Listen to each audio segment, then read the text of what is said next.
வளரும் ஆண் பிள்ளைகள். அம்மா, இன்னைக்கு நைட் நீங்கள் எதுவும் சமைக்க வேண்டாம். நான் உங்கள் எல்லாரையும் ஹோட்டல் கூட்டிட்டு போகிறேன்.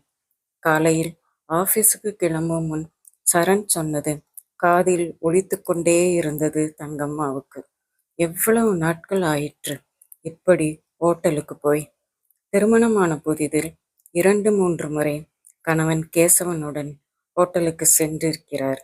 பிறகு குழந்தை, குட்டி, அவர்களை பள்ளியில் சேர்த்து தினமும் அவர்களுக்கு பாடம் சொல்லிக் கொடுத்து பிறகு காலேஜில் சேர்த்து என்று ஒன்று மாற்றி ஒன்று வேலைகள் வர அதிலேயே மூழ்கி போய் பொழுதுபோக்கு என்றால் என்னவென்றே தெரியாத சராசரி இந்திய பெண்ணாகவே வாழ்ந்து வருகிறார்.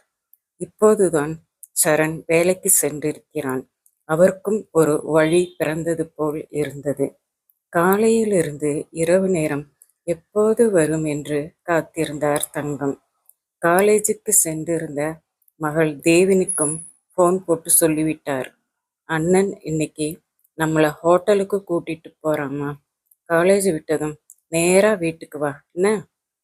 கணவரிடம் ஃபோன் பண்ணி சொன்னபோது வழக்கம் போல அவரிடம் பெரிதாக எந்த ஒரு ரியாக்ஷனும் இல்லை.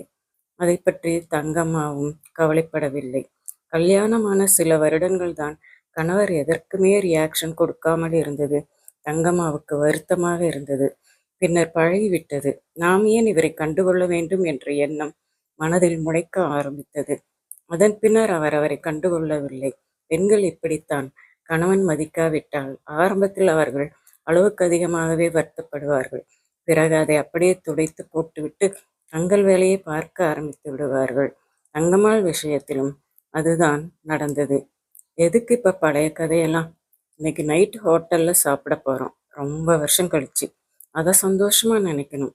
இப்படி கண்டதே நினச்சிட்டே கவலைப்பட்டுட்டே இருக்கக்கூடாது. தேவினியும் அன்றைக்கு காலேஜ் முடிந்ததும் ஃப்ரெண்ட்ஸுடன் அரட்டை அடிக்காமல் சீக்கிரமே வீட்டுக்கு வந்து விட்டாள்.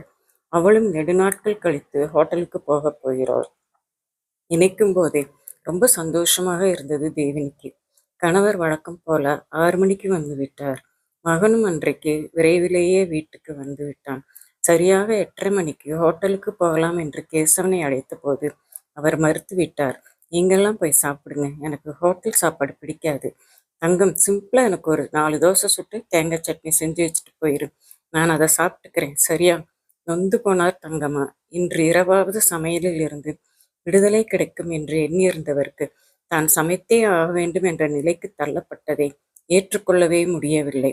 அதென்ன சிம்பிளா 4 தோசை தேங்காய் சட்னி, எதா இருந்தாலும் அதை நான் தானே செய்யணும்.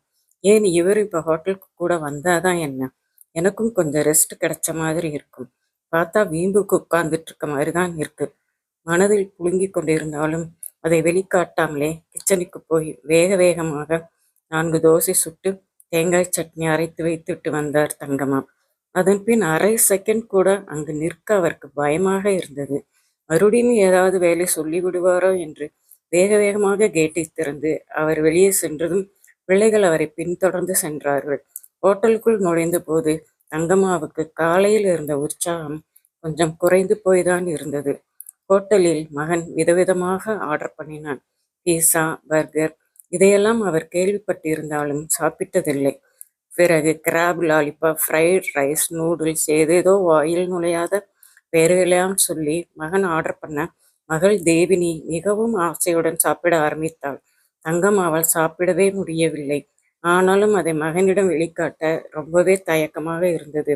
அவன் ஆர்டர் பண்ணிய எல்லாமே அரைவேக்காட்டில் கடிக்கும்போது கடுக்கடுக்கென்றது இருந்தது. அவருக்கு அசௌகரியத்தை தந்தது. மொத்தத்தில் சாப்பிட்ட மாதிரியே இல்லை. பில் 2000 தாண்டியது.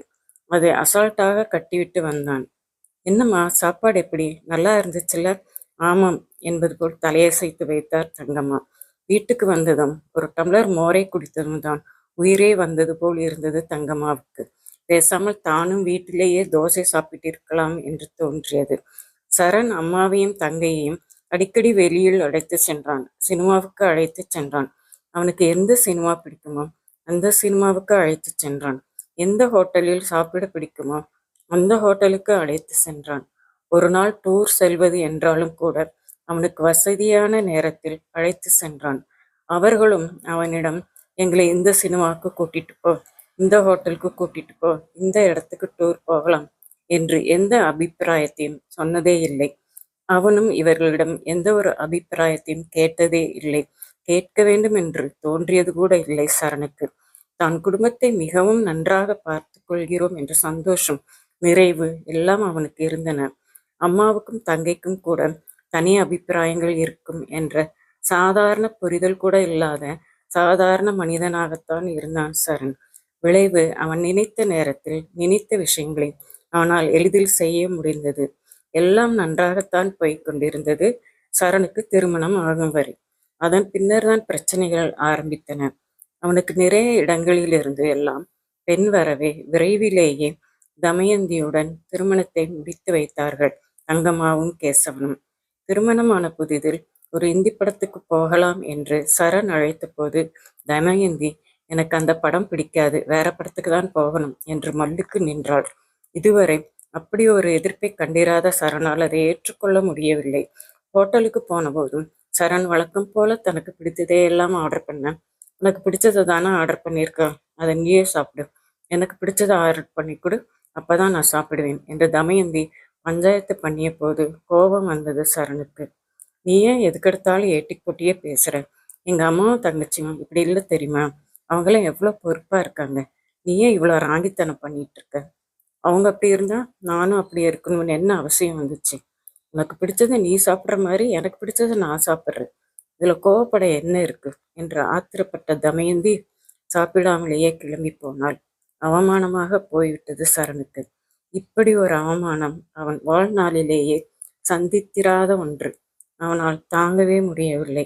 அப்பா என்ன சொன்னாலும் ஒரு வார்த்தை கூட எதிர்த்து பேசாமல் அடிமையாக வாழ்ந்த அம்மாவை பார்த்தவனுக்கு மனதில் பட்டதை பேசும் தமயந்தியை பார்க்கும் போதெல்லாம் தான் ஏமாந்து போனோமோ என்ற எண்ணம் மனதில் விழ ஆரம்பித்தது. அதன் பின்னர் சரணுக்கு தான் என்ன சொன்னாலும் தமயந்தி அதை மதிக்க மாட்டேன்கிறாள் என்ற வெறுப்பு ஆட்டி வைத்தது. தமயந்திக்கும் இவன் எல்லா விஷயத்தையும் அவன் இஷ்டத்துக்கு செய்கிறான், எனக்குன்னு சில விருப்பங்கள் இருக்குதுன்னு புரிஞ்சுக்காத இவன் கூட எப்படி வாழ்றது, லைஃபே வேஸ்டா போச்சே என்று கலங்கி போனாள். இப்படி இருவரது வாழ்வும் யுத்தக்களமானது சரணின் அம்மாவாலும் தங்கையாலும் தான். பெண்கள் தங்களுடைய எந்த ஒரு விருப்பத்தையும் வெளிப்படுத்தாமல் தங்களுக்குள்ளேயே வைத்து கொண்டு அவன் விருப்பப்படியெல்லாம் நடந்து கொண்டதால் பெண்களுக்கும் சுய விருப்பம் உண்டு என்பதை கொஞ்சம் கூட புரிந்து கொள்ளாதவனாகத்தான் வளர்ந்திருக்கிறான் சரண்.